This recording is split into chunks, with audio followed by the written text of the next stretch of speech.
बॉलीवुड की एक मशहूर फिल्म का डायलॉग है जिसमें अमिताभ बच्चन कहते हैं, मेरे पास घर है, बंगला है, गाड़ी है, तुम्हारे पास क्या है? तब शशि कपूर जवाब देते हैं, मेरे पास माँ है।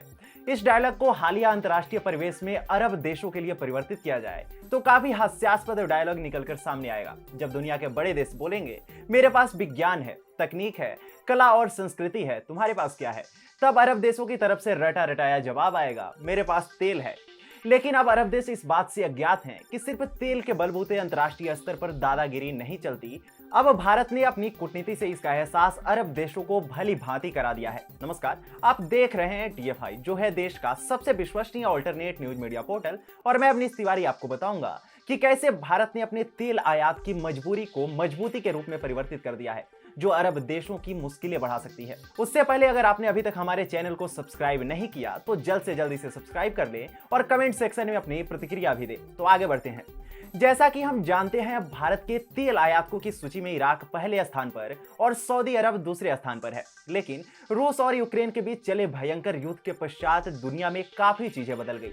जहां पश्चिम के देशों ने रूस का बहिष्कार कर यूक्रेन का समर्थन करना शुरू किया, वहीं भारत ने रूस के प्रति अपना नरम रवैया अपनाए रखा, जिसके पीछे भारत की कूटनीति थी। भारत ने सस्ते दामों पर रूस से कच्चा तेल खरीदना शुरू कर दिया। भारतीय कंपनियों ने रूस से अधिक मात्रा में कच्चा तेल खरीदा। ध्यान देने वाली बात है कि भारत ने रूस से मई में 8.19 लाख बैरल प्रतिदिन कच्चा तेल खरीदा, जबकि अप्रैल महीने में यह आंकड़ा 2.77 लाख बीपीडी और उसके पिछले एक वर्ष में यह आंकड़ा 33,000 बीपीडी रहा था।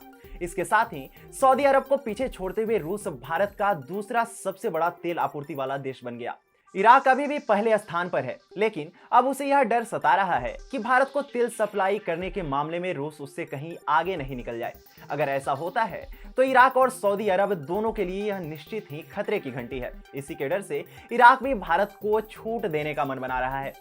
तेल विश्व की आवश्यकता है, जो अरब देशों के पास प्रचुर मात्रा में है और इसी के सहारे उनका राष्ट्र चल रहा है। अन्यथा उनके पास आतंकवाद, रूढ़िवादिता, कट्टरता और प्रोपेगेंडा के अलावा कुछ भी देने को नहीं है। हाल ही में पैगंबर मोहम्मद पर भाजपा की पूर्व प्रवक्ता नुपुर शर्मा की टिप्पणी पर अरब देशों ने बड़ा तमाशा खड़ा किया था।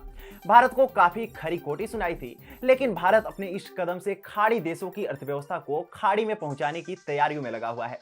आपको बता दें कि रूसी तेल की मांग में गिरावट की भरपाई के लिए चीन के बाद भारत रूस का सबसे बड़ा मददगार बनकर उभरा है। इसकी वजह से यूक्रेन युद्ध को लेकर मॉस्को को अलग थलग करने की पश्चिमी देशों की कोशिशों को तगड़ा झटका लगा है। ध्यान देने वाली बात है कि भारत दुनिया का तीसरा सबसे बड़ा कच्चा तेल आयातक और उपभोक्ता देश है, और हम अभी तक इराक और सऊदी अरब से इसका आयात सबसे ज्यादा करते थे। यूं कहा जा सकता है कि इन देशों की अर्थव्यवस्था भारत जैसे देशों के भरोसे पर ही टिकी हुई है, लेकिन इसके बावजूद वो हमें आंख दिखाने से बाज नहीं आते हैं। कारण है तेल। अब मोदी सरकार इसी मिथक को तोड़ने की तैयारी में लग गई है। इराक द्वारा भारत को छूट देने की बात करना और अरब देशों के अचानक बदले हुए सुर यह साफ दर्शाते हैं कि कैसे इन देशों को समझ में आ गया है कि भारत से दुश्मनी या उसके आंतरिक मामलों में दखलंदाजी देना उनकी मुश्किलें बढ़ा सकती है।